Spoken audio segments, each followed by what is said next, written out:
He was called the War Master, the favored son of the Emperor, a general of peerless skill and a commander whose name inspired awe across the length and breadth of the Imperium.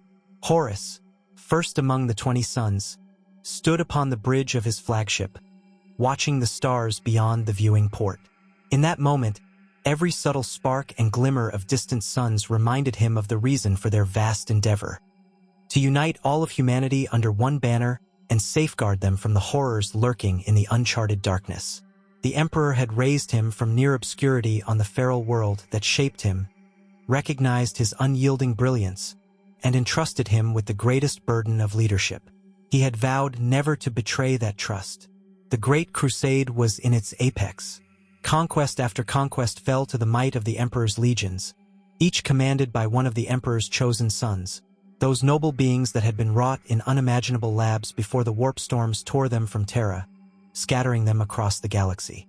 Only later were they reunited with their father, each prime arc brought back into the fold, each one entrusted with command of a legion genetically engineered from his own genomic legacy. Horus, the first discovered and the one most cherished, wore the mantle of War Master with dignity and resolve. He led not only his Luna Wolves but guided the strategic orchestration of the entire Great Crusade, balancing the ambitions and tempers of all the prime arcs under his watchful gaze. This particular day found him pensive. News of a brewing storm in a region previously thought to be stable had reached him. A malignant warp anomaly threatened to spill horrifying abominations into real space, endangering a host of newly compliant worlds. He could feel his blood quicken at the thought of war. Peace, though a noble goal, seemed forever beyond the horizon.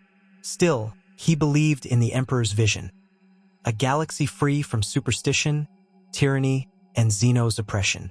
Horus turned to his senior officers with a decisive nod, and soon the deck bustled with the flurry of urgent signals. The fleets were being mobilized, coordinates fed into NAV banks, and orders dispatched to prepare for the next campaign. Despite the burdens of command, Horus allowed himself a slight smile. He was doing his duty, and through that duty, he served a higher calling: the Emperor's dream. Far away on Terra, the Emperor, enthroned in his vast palace of marble and golden light, pondered the same anomaly. Golden cables, each the width of a man's arm, snaked from the sealed armatures in the ceiling down to the device-laden dais upon which the Emperor stood. He had to focus the power of the burgeoning Astronomicon upon distant portions of the galaxy, ensuring the Great Crusade's fleets would not be stranded in a cosmic wilderness. His mind churned with calculations that existed beyond mortal comprehension. His wisdom, gleaned from centuries of scientific inquiry and psychic mastery, told him that dark powers still labored to corrupt his grand endeavor. But he also knew his sons were strong, their legions devoted to humanity's cause. He felt a measure of pride, tempered with a father's caution. Each prime arc stood as a reflection of him, embodying traits both admirable and dangerous. Horus, though, was special. Horus possessed a warmth and a brilliance that could galvanize not only his own legion but all who came into contact with him. Thus far, he had navigated the complexities of leading his siblings with grace. If there was any who could be entrusted with the moral and tactical leadership of the crusade, it was Horus. Time ground on. The fleets made haste, crossing the warp in carefully measured jaunts to avoid the heightened turbulence. The Luna Wolves, alongside detachments from the Imperial Fists and the White Scars, emerged in a system threatened by strange warp manifestations. It was there that Horus himself led the first wave, his presence giving heart to the mortal Auxilia and even the other Astartes present. The cacophony of battle met them as soon as they made planetfall. Shrines of sickening worship dedicated to forbidden powers had risen among the local populace, fueled by cultists who harnessed the warp storm like parasitic leeches. With bolter fire and the roaring clang of chain blades, the Astartes waded into the thick of war. Horus's voice, deep, commanding, rang through the Vox, urging discipline and recalling the purpose of their mission. Soon, the flame of heresy was extinguished, and the warp's influence began to wane. Horus stood on the parapet of a ruined fortress at the conclusion of the battle, gazing out over the blasted plains. Bodies of the cultists and their demonic abominations lay strewn across the broken ground. The wind carried ash and the acrid scent of burnt ozone. In victory, Horus allowed himself a moment to wonder if such scenes would ever cease. For centuries, the emperor had pressed forward, determined to rid humanity of the shackles of ignorance. Yet the deeper they traveled into the cosmos, the more they encountered twisted pockets of corruption and evil. Horus felt that determination surge within him anew. It was his father's will to stamp out such evils, and it was his will as well. A sense of relief accompanied the notion that the planet was saved from sinking entirely into damnation. Across the distance, lines of Astartes marched, carrying their fallen brothers to an honorable resting place. The proud banners of the legion stood, tattered yet unbowed, representing the unbroken resolve of the Imperium. Once the immediate threat was vanquished, Horus convened with the other commanders, including the formidable Jagatai Khan of the White Scars and the stern Sigismund, representing the imperial fists in Dorn's temporary absence. They exchanged reports and assessed the damage done to the cities on the surface. Civilians emerged from hiding, their faces filled with equal parts fear and gratitude. Though their planet bore scars, it remained in the fold of the Imperium, safe from the clutches of madness, at least for a while. Horus spoke to the survivors briefly, offering them the assurance that they were now part of something larger, a grand design that would protect them so long as they upheld the ideals of truth and unity. He hoped that the words rang true in their hearts. As the Astartes forces prepared to depart, Horus took one last, lingering look at the landscape marred by war. In that moment, he resolved to protect the Imperium with every ounce of his being. He sent a communique to the Emperor, relaying that the crisis had been contained. A few hours later, the Emperor's reply arrived through a secure astropathic channel. It radiated pride and thanks, and if one could detect emotion in that psychic message, it felt like a father's warm regard for a beloved child. Horus took those words into his soul. He pressed forward, carrying that paternal validation in the forefront of his mind, drawing upon it for strength. Thus continued the Great Crusade. Expedition fleets leapt from star system to star system, guided by the Astronomican's light. Each newly discovered world was tested for compliance, offered unity, and if found resistant or heretical, corrected by the might of the legions. Though it was often brutal, it was also tempered by the Emperor's vision. Unify the species, bring them out of the darkness, and eventually usher in a new golden age of prosperity. Of the 20 prime arcs, each had a sphere of influence, a region of space they pacified and brought under the banner of the Imperium. Most cooperated with Horus's directives, but under that veneer of cooperation, tensions still simmered. Some prime arcs craved more autonomy, others harbored personal resentments, and some believed the Emperor focused too much favor upon Horus. He was aware of these concerns. Perhaps his greatest strength lay in his ability to mitigate them. Such tensions were nowhere more evident than in Lorgar, the prime arc of the Word-Bearers. Known for his fervent zeal in venerating the Emperor as a divine figure, Lorgar's worldview clashed head-on with the Emperor's strict adherence to a secular Imperium. Horus had worked diligently to keep a balance, gently reprimanding Lorgar when necessary, and urging him to demonstrate his faith through actions that furthered the Imperium, rather than erecting grand cathedrals that trod on the Emperor's command against worship. The Emperor himself had once chastised Lorgar severely, but this time, with Horus's guidance and support, Lorgar's energies were channeled toward proselytizing the ideals of reason. If the Emperor could not abide worship, then Lorgar could elevate the imperial truth as a doctrine worth championing in a more measured, less religious sense. Though not entirely content, Lorgar acquiesced and found a place for the word-bearers in the crusade. Horus ensured that the line between devotion and dogma was not crossed again. In contrast to Lorgar's pious heart stood Angron, the prime arc of the World Eaters. He was a product of rage, shaped by the atrocities he endured as a gladiator on Nuceria.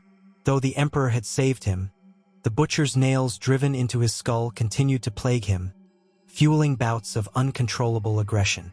During key engagements, Horus always endeavored to place the World Eaters in positions where their ferocity could be harnessed effectively without risking wanton destruction or meltdown in discipline. Angron resented the oversight but tolerated Horus's counsel, more because he recognized the War Master as a formidable warrior rather than because of personal affection. In this way, Horus prevented Angron's fury from spiraling into catastrophic violence. Through patience and an occasional show of stern authority, Horus ensured Angron remained on the path of the crusade, never letting the butcher's nails fully define him or doom entire campaigns. Magnus, the prime arch of the Thousand Sons, was another vexing case.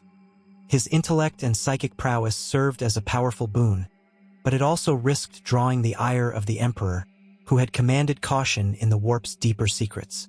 Magnus skirted the boundaries of that prohibition often, though never in direct defiance. In this timeline, Horus's loyalty offered a tether. On more than one occasion, Horus personally intervened when Magnus' experiments threatened to attract unwelcome attention from darker warp entities. By handling it discreetly, Horus managed to maintain the Emperor's trust while preventing Magnus from engaging in catastrophically dangerous dabbling. In private, Horus would speak earnestly to Magnus, stressing the necessity of restraint for the sake of the Imperium's stability and the Emperor's peace of mind. Though Magnus bristled at limitations, given his hunger for knowledge, he could not deny the genuine concern radiating from Horus. Thus, any seeds of pride or desperation that might have spurred him toward forbidden bargains never had fertile ground to take root. Perhaps the prime arch who benefited the most from Horus's stabilizing influence was Fulgrim of the Emperor's Children. Fulgrim's pursuit of perfection sometimes danced too close to the line of self-indulgence. Yet Horus recognized Fulgrim's potential for greatness and soared alongside his vision of an Imperium elevated by beauty and excellence. Instead of letting Fulgrim's pursuit of perfection devolve into vanity and obsession, Horus channeled that ambition into acts of cultural enrichment and martial discipline. The Emperor's Children became known not just for their aesthetic sensibilities but also for their unwavering commitment to the highest standards of warfare. Fulgrim found the admiration he craved in the successes of his legion and in Horus's personal recognition of his work. That external validation helped ward off the subtle corruption that might have otherwise whispered in his ear from hidden corners of the warp. This was the effect of Horus's loyalty rippling through the Great Crusade. Each potential point of fracture was met with an effort to unite, to compromise, or to guide with wisdom. The Emperor, though fully capable of overseeing all, was engrossed in the deeper tasks of securing the Imperium's future. He poured much of his psychic and administrative might into the secret construction of a device beneath the Imperial Palace, a device that he believed would forever free humanity from reliance on the warp. This secret project was known only to a select few. Horus, ever the dutiful son, never questioned the Emperor's design. If his father had chosen to withhold details, it was surely for the good of humanity.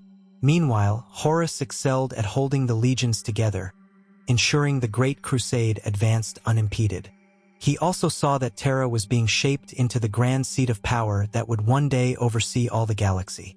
The Emperor's confidence in Horus was absolute, and for good reason. But not everything was starlight and triumph. The forces of chaos were not idle. In the roiling depths of the warp, malignant entities sensed the Emperor's ever-growing power and sought a champion among his sons to bring about the Imperium's downfall. They whispered insidious promises. They lingered at the edges of prime arch minds, conjuring illusions of grandeur or stoking the fires of resentment. They tasted each stray doubt, each moment of pride or anger, looking for a gap through which to slip their corruption. It was inevitable that they would turn their eyes to Horus, the Emperor's shining heir, the linchpin holding so many of his siblings in check. Yet, in this new reality, Horus's devotion to the Emperor was not easily shaken. He was not left vulnerable by a near-death experience on Davin, as in the darker timeline many have whispered about. That fateful event, which had once acted as the crucible for Horus's turning, did not unfold here. Instead, the War Master's body remained unmarred by the foul treachery of warp sorcery that had once threatened to twist his spirit. Where once he might have been laid low by cunning conspirators, this time Horus was vigilant, his retinue equally so, and the attempted ritual was thwarted before it could truly begin. Without Horus's fall, the the Chaos Gods found themselves stymied. They turned their efforts toward the more susceptible Primarchs, hoping to sow discord in some corner of the Imperium. But with the Emperor's presence looming and Horus's unifying hand, each attempt was noticed early. A whispered promise here, a devil's pact there. All were uncovered and eradicated before they could fester. The legions grew stronger with time, forging bonds of brotherhood that transcended petty rivalries. As the Great Crusade approached what many believed to be its final centuries, there was a sense of unstoppable momentum building. Perhaps, if fortune held, the galaxy might be tamed in the Emperor's lifetime, ensuring that humanity would bask in a new golden age. Sanguinius, angelic and beloved among his brothers, soared across the stars with the Blood Angels. His relationship with Horus remained especially close.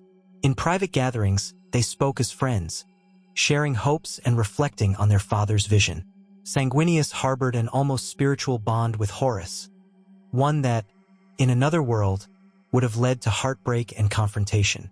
Here, it only solidified both of them. Sanguinius's own curse, the Red Thirst, remained under control due to the trust and openness they shared. With support from Horus and the other Primarchs, Sanguinius explored ways to mitigate that genetic flaw, ensuring it did not consume him or his legion in savage madness. He often found solace in Horus's calm reassurance. They were, after all, brothers in the truest sense, each shaped by the Emperor's will, determined to preserve humanity no matter the cost. Robot Guilliman of the Ultramarines continued to build his empire within an empire, the realm of Ultramar.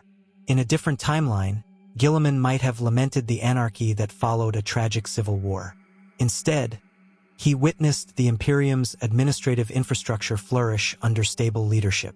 With Horus still loyal, Guilliman turned his strategic brilliance toward forging a blueprint for governance that could be replicated across the galaxy. He studied how best to incorporate newly compliant worlds into a unified system of tithes, local governance, and planetary defense. Horus acknowledged Guilliman's talents, praising him for the far-reaching benefits his methods brought to the Imperium. Their collaboration made the Great Crusade's progress ever more efficient, more cohesive. No wedge was driven between them. No seeds of doubt were sown that Horus might be overshadowed by Guilliman's statesmanship. They remained united, each in his own sphere of expertise. Perturabo, ever the architect of bitterness in darker times, found reason for contentment in this new era. Horus valued the Iron Warrior's mastery of siegecraft and fortifications. Time and again, Horus made sure Perturabo's genius was recognized, awarding him prime positions in campaigns that showcased his engineer's skill. Though Perturabo chafed under what he perceived as his father's lack of personal attention, he could not deny the respect Horus bestowed upon him.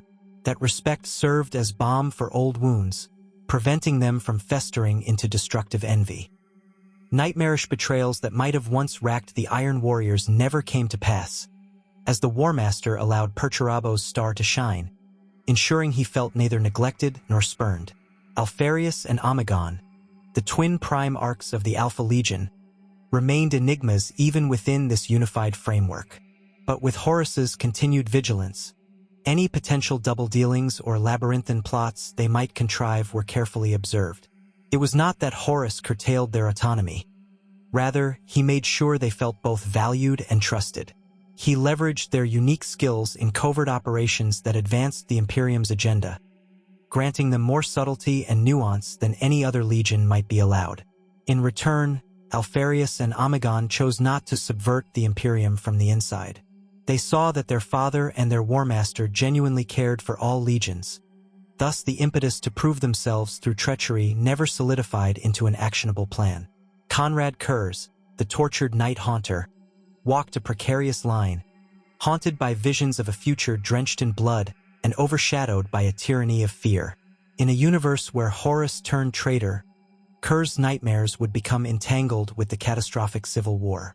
However, in this iteration, Horus engaged Conrad with compassion. He recognized that the Night Haunter's cruelty stemmed from a twisted sense of justice, a misdirected desire to prevent worse atrocities by instilling fear. Through ongoing dialogue and the occasional strong-handed guidance of fellow Primarchs who did not shy from confronting him, Kur's destructive impulses were reined in. Although never fully at peace, Conrad Kurz found himself less alienated and more integrated into the Imperium structure. Instead of sowing terror indiscriminately, he focused his grim methods on the most irredeemable criminals and recidivists. Each time he walked the edge of moral darkness, Horus's reminders of the Emperor's dream pulled him back. The visions still tormented him, but they never spiraled into a self-fulfilling prophecy. Corvus Corax of the Raven Guard, reserved and driven by the desire to liberate enslaved populations, found an ally in Horus's fairness. Whenever industrial compliance operations risked slipping into tyranny, Horus lent an ear to Corax's concerns. Corax's counsel ensured that more moderate approaches were utilized whenever possible. Over time, a genuine bond formed between them based on mutual respect for each other's perspectives. Corax was able to refine his legion's infiltration and liberation tactics without feeling overshadowed or disregarded. He admired Horus's willingness to incorporate different approaches into the larger crusade strategy, forging a sense of empowerment rather than frustration. Ferrus Manus of the Iron Hands, stoic and relentless, maintained a pragmatic approach to warfare. In another timeline, the seeds of corruption might have wormed their way into the hearts of those around him.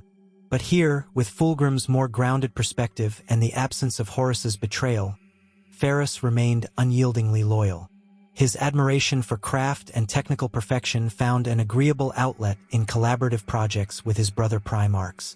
Fulgrim in particular, though flamboyant, brought an eye for aesthetics that meshed well with Ferrus's mechanical brilliance. Horus, noticing their synergy, often encouraged them to work together, forging powerful weapons and battle systems for the legions.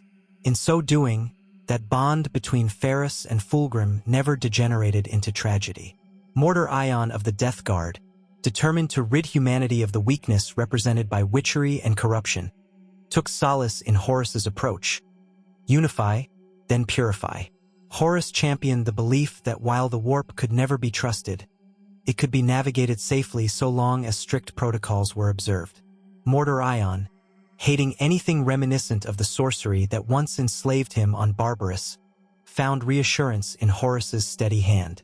He did not fully trust Magnus or the more psychic-leaning legions, but he abided them because Horus commanded it. This mutual tolerance prevented Mortar Ion from succumbing to more radical influences. The cycle that might have led him to curse the Emperor's name never took root, as Horus made certain Mortarians' concerns were neither scoffed at nor ignored. Russ, the Wolf King of Fenris, marched across the stars with the Space Wolves at his back, following the Emperor's guidance. His role as the Emperor's executioner often weighed heavily upon him, but Horus sought to shoulder some of that burden.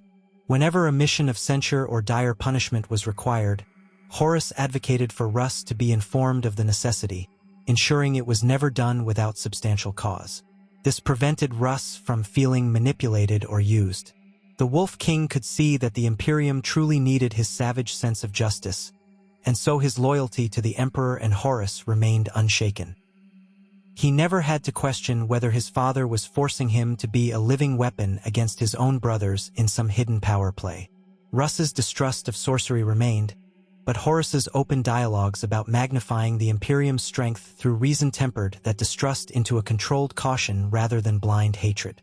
Over time, these bonds of brotherhood gave rise to a more stable Imperium. World after world was brought into compliance, the standard of living in many regions improved, and the ecclesiarchy that might have grown from Lorgar's unbridled zeal never took shape in a malignant way. The Mechanicum of Mars remained staunch allies, forging wonders of technology that fueled the Crusades' unending expansions. The threat from various alien empires was systematically contained or eradicated. Even the Eldar, that ancient and haughty race, began to treat with the Imperium in more cautionary but less vitriolic terms, realizing that the humans were forging a galactic union that could not be easily dismantled. Though wars continued, they were less chaotic, less brutal than they might have otherwise become. The unrelenting tide of the legions, each coordinated by Horus's strategic brilliance, pressed inexorably onward. Still, the Emperor's secret project on Terra loomed. Whispers began circulating through the highest echelons of the imperial court about some new marvel that would usher in a golden age. A few prime arcs, Magnus in particular, began to harbor curiosity about the exact nature of their father's grand design. Yet Horus, after conferring with the Emperor, reassured them that all questions would be answered in time. The Emperor seemed to trust only a small circle with the full picture. Horus believed wholeheartedly that if the Emperor wished to keep it guarded for now, it was for the best. This stance, combined with Horus's sincerity, prevented suspicion and rumors of betrayal from metastasizing among his siblings. Instead, they waited, continuing the crusade with confidence that their father would reveal his great plan when the moment was right. That moment arrived when the Emperor summoned all 20 prime arcs to Terra. It was a gathering of unprecedented scope. As each prime arc descended onto the surface of their father's cradle world, ceremonies and celebrations erupted among the populace. The Emperor addressed them in a private convocation within the imperial palace, deep in the labyrinthine halls lined with gilded pillars. A hush fell over the assembled sons as the Emperor stepped forward, clad in resplendent golden armor. Horus stood at his right side, wearing the regal warplate that marked him as War Master.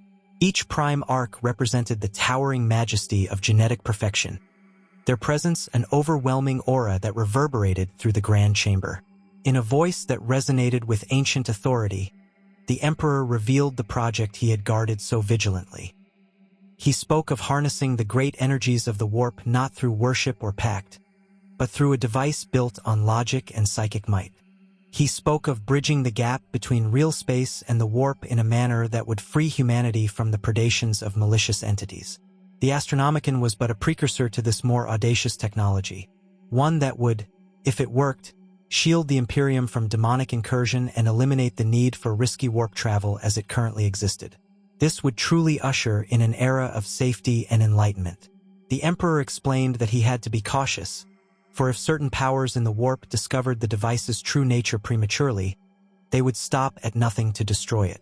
The prime arcs listened with rapt attention, their emotions varying: awe, curiosity, skepticism, and wonder. Yet because Horus had never faltered in his loyalty, the undercurrent of unity held strong. None of them suspected the Emperor of abandoning them or leaving them as pawns in some hidden agenda. Instead, they saw a father's love, a father's determination to carve out a future for his species free from the horrors that had haunted them since time immemorial. Lorgar, though still wrestling with the notion of a secular imperium, bowed in reverent acceptance. Magnus, struck by the sophistication of the design, could not withhold his admiration. Guilliman nodded, considering the administrative implications of such a device. Russ, though still apprehensive about warp-based technology, deferred to the Emperor's wisdom. Fulgrim saw an avenue for perfection, Ferris a marvel of engineering, and so on. One by one, each prime arc pledged his support. Then, in front of them all, the Emperor turned to Horus. He praised Horus for his unwavering commitment, for keeping the Great Crusade united. He admitted that his plan might not have reached this advanced stage without the stability Horus maintained among his siblings and their legions. The Emperor placed a hand upon Horus's pauldron and proclaimed his immense gratitude. The bond between father and son glowed bright, visible to all. Some among the prime arcs felt envy gnaw at their hearts, but they had also seen how Horus had poured his life's essence into guiding them. Ultimately, even the proudest among them acknowledged that Horus had earned this esteem.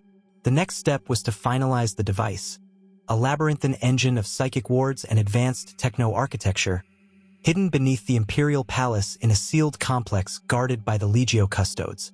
Over the following months, select prime arcs, particularly Magnus, Guilliman, and Perturabo, were invited to assist in the final phases. Horus oversaw the security protocols, ensuring that not even a speck of malicious warp presence could insinuate itself into the delicate system.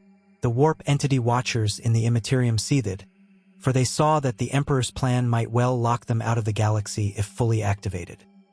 They redoubled their efforts to find a champion among the Emperor's sons, someone they could twist or beguile into sabotaging the device. Yet every attempt to create friction among the prime arcs was met with the warm presence of Horus or the steady hand of another loyal brother. Doubts found little soil in which to grow. While the device neared completion, the Great Crusade still ground on. The prime arcs continued to bring new systems into compliance, though on a somewhat reduced scale so that more resources could be allocated to Terra. Word spread among the Imperium's innumerable subjects that a grand turning point was close at hand. Some whispered of an age where interstellar travel would be instantaneous and free from the horrors of warp storms. Even many who doubted the Emperor's godlike persona still looked to him as a savior of humanity. Seditious cults that once worshipped dark powers found themselves hunted to extinction, often rooted out by the agents of the Sigillite, Malcader's secretive organization.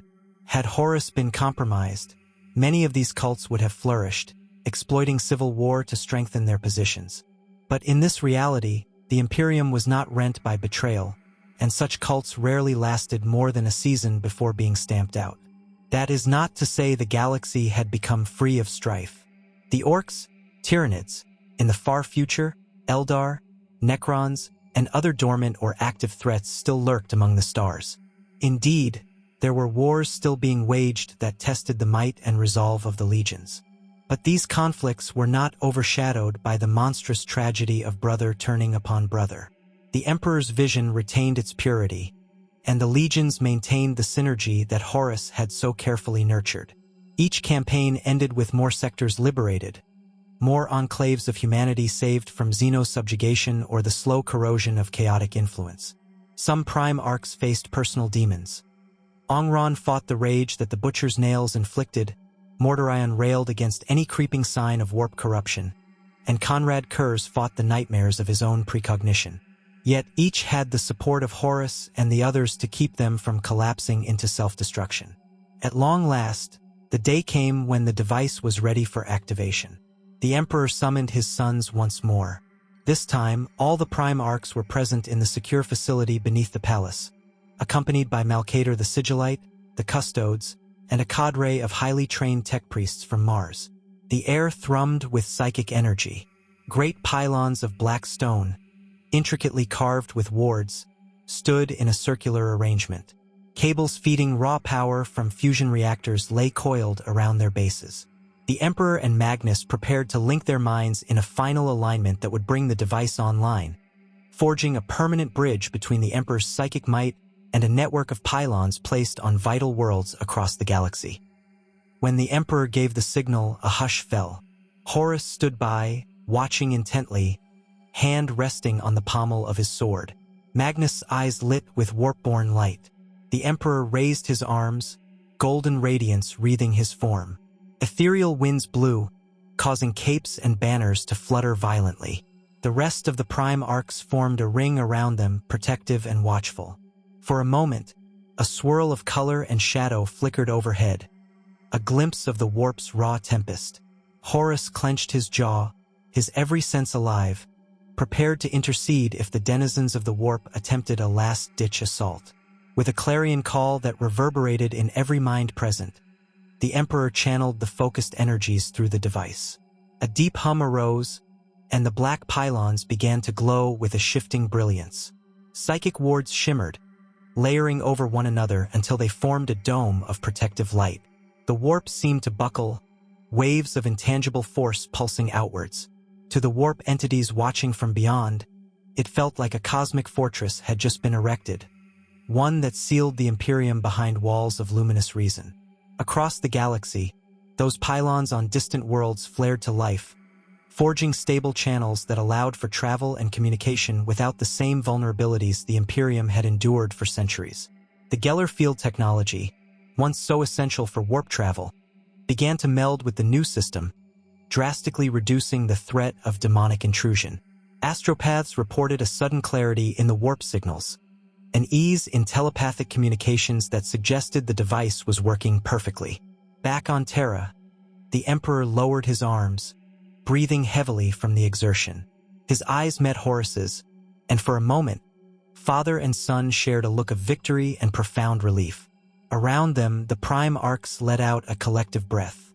They felt the air lighten, the sensation of a new cosmic structure settling into place. The Emperor's voice, tinged with fatigue but triumphant, announced that humanity had taken a monumental step away from the grip of chaos. All those present understood the significance. The Imperium would never again be quite so vulnerable to warp storms, demonic invasions, or the malign influence of chaos. Though never entirely powerless, the Chaos Gods had just been dealt a grievous blow, their ability to corrupt or invade severely curtailed. As word spread, celebrations broke out across Terra, Luna, Mars, and countless other compliant worlds. While the Great Crusade would not instantly end, for there remained vast swathes of the galaxy still to be brought under Imperial rule, a decisive corner had been turned. The Emperor declared that this moment marked the dawn of a new age. The Golden Throne, originally planned as a potent psychic nexus, could serve a far less grim function than in the dark timelines whispered of by those with second sight. Instead of being a prison for a mortally wounded emperor, it could now be used to maintain an ever-evolving link with the new system, strengthening it further and ensuring that the Imperium's beacon remained stable. Horus, standing at the Emperor's side, felt a weight lift from his heart. In another reality, he might have been the architect of a galaxy-spanning civil war, a puppet of dark gods who would tear down all he had once built. Here and now, he remained the Emperor's most loyal son, his war master in truth, forging a future in which humanity stood taller than ever before. He thought back on the countless battles, the near disasters, and the fleeting opportunities when he might have fallen prey to doubt or ambition.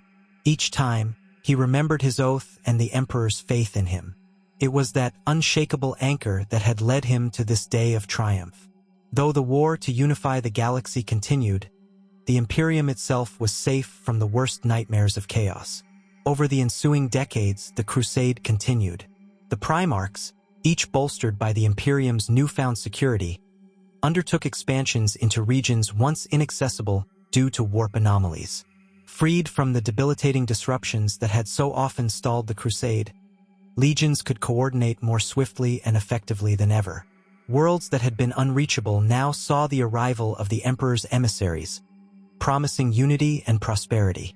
The new technology revolutionized astronavigation. Fleets could move through the warp on stable corridors established by the Emperor's device, effectively circumventing many of the hazards that once claimed ships and souls. The stronger these corridors became, the more the Imperium's might became unstoppable. With each success, humanity's dominion spread, and the Primarchs saw that their father's plan was not mere hubris. A flourishing age of science, reason, and order began to manifest, untainted by the creeping rot of chaos worship. Indeed, there were still battles, there always would be. Where there were orcs, there was war. Where there were enclaves of hidden cultists, the Inquisition or its early precursors under Malcator rooted them out. Xenos races resisted compliance, and sometimes bitter conflicts raged for years. But the Imperium no longer feared an internal schism that would rip it apart from within. The memory of the unity displayed on Terra when the device was activated served as a galvanizing symbol. The Primarchs themselves were living testaments to the idea that even vastly different perspectives and temperaments could serve one grand design without fracturing into violence. Magnus, freed from his father's original censure regarding sorcery, flourished under more controlled conditions. With the Emperor's permission, the Thousand Sons studied the warp from a safe vantage, seeking to improve the Imperium's understanding of psychic phenomena under the new device's protective umbrella. Magnus' Legion developed advanced psi-tech that further buttressed the Imperium against infiltration by hostile warp entities. Librarians from other legions came to the Thousand Sons for training, forging bonds that might otherwise have been severed under suspicion. It was a golden opportunity for progress, though always monitored to ensure no step went too far into the domain of forbidden powers. Fulgrim continued to epitomize the pursuit of excellence, collaborating with Ferrus Manus to create masterworks of art and technology. Their friendship stood as an example that differences in perspective, one leaning toward artistry, the other toward pragmatism, could complement each other. Fulgrim found new avenues for creativity outside the battlefield, fostering a legion that did not lose itself in sadistic perversions. the emperor's children became paragons of refined warfare and cultural patronage, establishing academies on liberated worlds. Horus, for his part, integrated more sophisticated mechanical augmentations for the Iron Hands, but always with the caution that the emperor's guiding hand had taught him. Hence, the line between man and machine did not dissolve into a monstrous future of cold steel devoid of soul. Angren's story saw him leaning ever on the War Master's support. While the butcher's nails could not be removed entirely without risking his life, the Emperor's technology, combined with Medicae advancements from the Mechanicum, helped mitigate the device's negative effects. The World Eaters, though still fierce, did not devolve into mindless berserkers. Angren fought valiantly to preserve some vestige of the comradeship he once had with his fellow slaves on Nuceria, channeling that compassion into forging a stronger bond with his legion. They learned to control their rage, deploying it in disciplined bursts rather than letting it consume them. The result was a terrifying force on the battlefield that remained loyal to the Emperor's cause. Over time, Angren found a measure of peace in brotherhood that eluded him in darker timelines. Conrad Kurz, still beset by horrifying visions of a violent future, found that these nightmares no longer seemed inevitable. The device's activation had altered the psychic currents in the warp, and though his foresight remained, it was less certain, less doom-laden. Many possible futures no longer culminated in the Emperor's downfall and a galaxy of endless civil war. Bolstered by Horus's unwavering acceptance and guided by the Emperor's unyielding sense of justice, Kurz continued to exert control over the savage impulses of Nostromo's heritage. Though not as widely celebrated as Sanguinius or Guilliman, the Night Haunter earned a grim respect for his willingness to do what was necessary to maintain order, though always within the parameters set by the Imperium. Leman Russ, the Wolf King, found more reasons to trust his psychic-using brothers, given the robust safeguards that now permeated the Imperium. He still stood guard against any who might abuse the warp, but the friction that once threatened to spark open conflict, especially with Magnus, was softened. The two Prime Arcs even learned to exchange perspectives, acknowledging that, with discipline and guidance, psychic ability could serve humanity rather than corrupt it. Their legions remained distinct in culture and methodology, but mutual respect bloomed where once there was only suspicion. Mortarion, still aloof and suspicious of the warp, found it easier to accept the Emperor's new system. He witnessed fewer stories of possession or mutation, fewer tragedies caused by warp exposure. The Death Guard played a key role in conquering toxic worlds and forging hazardous environment protocols that saved millions of Imperial lives. Where Mortarion once might have drifted into a pact with darker powers to free himself from what he perceived as an endless war, he now saw real progress in the Imperium's approach to purging corruption. Though grim, he took heart in seeing that the Emperor's promise of liberation from sorcery was not empty rhetoric. As for Robot Guilliman, the success of the new warp technologies dovetailed perfectly with his vision of an organized Imperium. Administrations thrived under stable warp routes. Sector governance improved leaps and bounds, with Guilliman's Codex Imperialis becoming a guiding document across newly settled regions. He and Horus continued to collaborate, ensuring that expansions proceeded with minimal friction. The synergy of Guilliman's logistical brilliance and Horus's unifying presence was unparalleled, each Prime Arc excelling in his domain while reinforcing the other's strengths. Beyond the Prime Arcs, mortal institutions grew. The Imperial Army, no longer overshadowed by fractious Astartes wars, built cohesive forces capable of holding compliant worlds without having to rely solely on the legions. The Mechanicum delved deeper into research that blended advanced science with the Emperor's psychic shield. Forge worlds produced wonders untainted by the warp, forging alliances with knight houses and titan legions that marched in unison under the Imperial standard. Even the nascent Inquisition and the Custodes found less reason to suspect the legions of treachery, focusing instead on external threats. The synergy of all these institutions hinted at a future Imperium that might have the flexibility to adapt to unexpected challenges, from Xenos invasions to environmental collapses, without crumbling into anarchy. It was not a perfect utopia. Humanity's nature remained flawed, and the galaxy itself brimmed with threats older and more terrible than many could fathom. The seeds of heresy still lurked in dark corners, but they were forever denied the cataclysmic momentum that would have arisen had Horus, the center of the web, been seduced by chaos. The Emperor, though not immortal in the truest sense, had safeguarded his legacy to a degree that might allow him to endure for eons, gently guiding humanity through the Great Crusade's final chapters and beyond. With Horus by his side, and all the prime arcs standing as bulwarks against the endless night, the Imperium faced the future with something approaching genuine hope.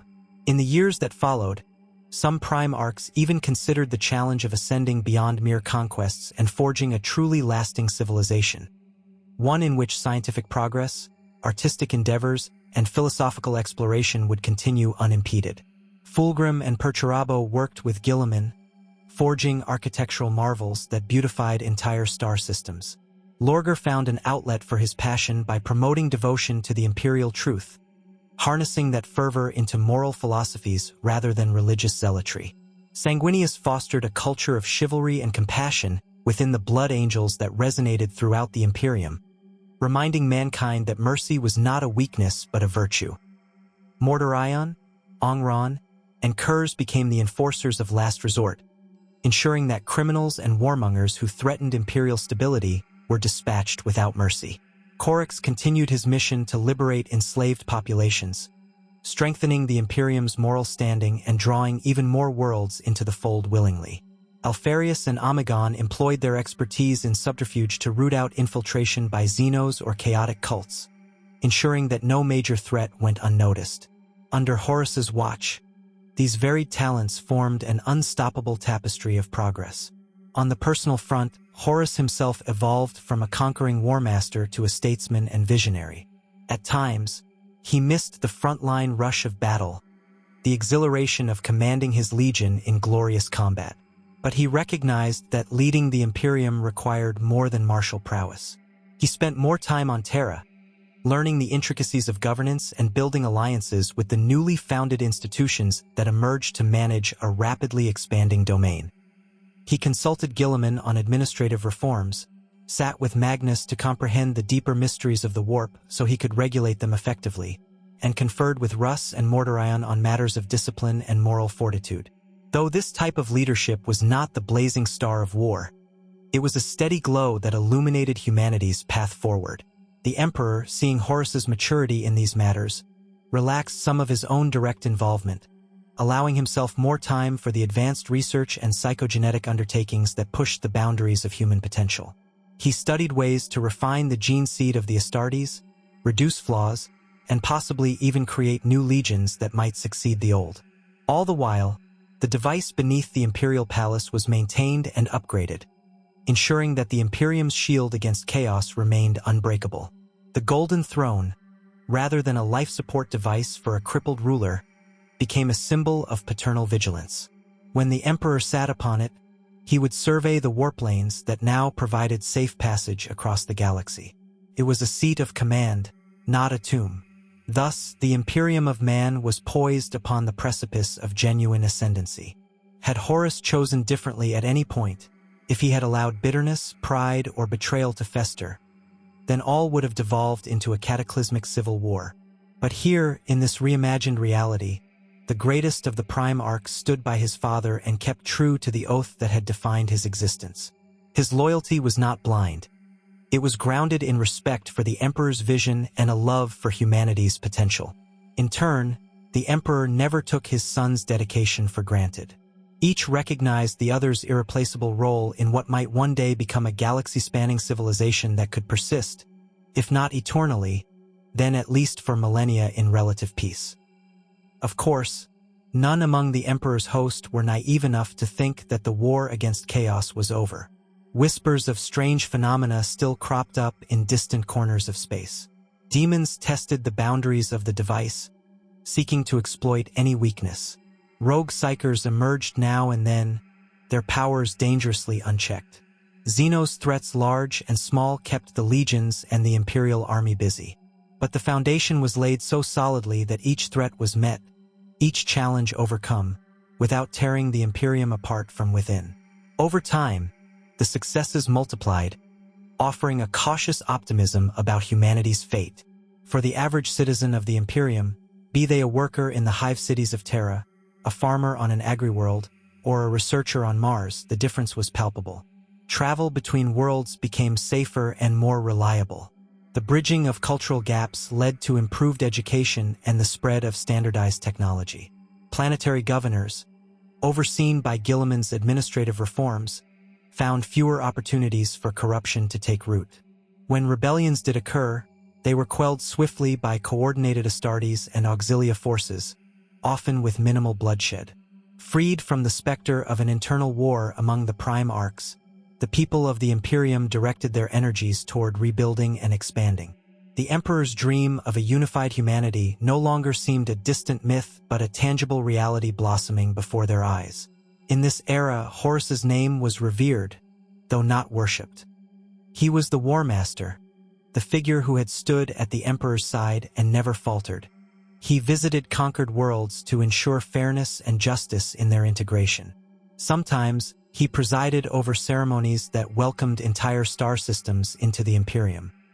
He traveled with a retinue of Luna wolves, still proud, still bearing the emblem that had once commanded fear among mankind's foes. But more often than not, the fear was replaced by respect and awe, for Horus had become a unifying symbol almost as powerful as the Emperor himself. Veterans of the Luna Wolves told stories of how their gene-father epitomized compassion as much as might, forging alliances among prime arcs once on the brink of conflict. And so the Great Crusade progressed, not in ruin but in triumph. The final unification of humanity did not come swiftly.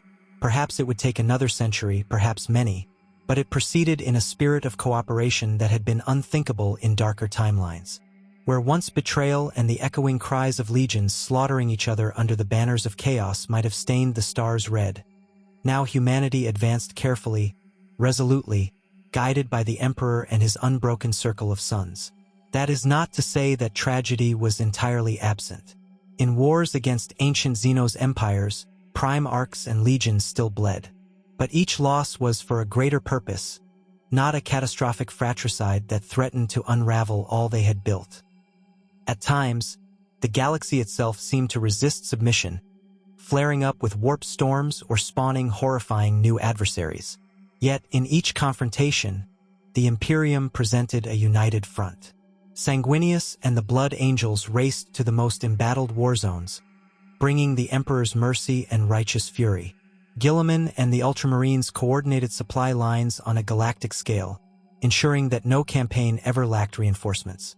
The Iron Warriors and the Imperial Fists built fortresses of impregnable grandeur, turning once hostile sectors into safe bastions of Imperial authority. The White Scars, Raven Guard, and Alpha Legion executed lightning-fast raids against particularly elusive foes, while the Space Wolves and World Eaters crushed the strongest Xenos warlords with unstoppable ferocity. The Death Guard and the Thousand Suns methodically cleansed areas tainted by plague or warp spawn. The Night Lords maintained their grip on regions rife with criminal elements, dispensing a brand of justice as only Curse could deliver.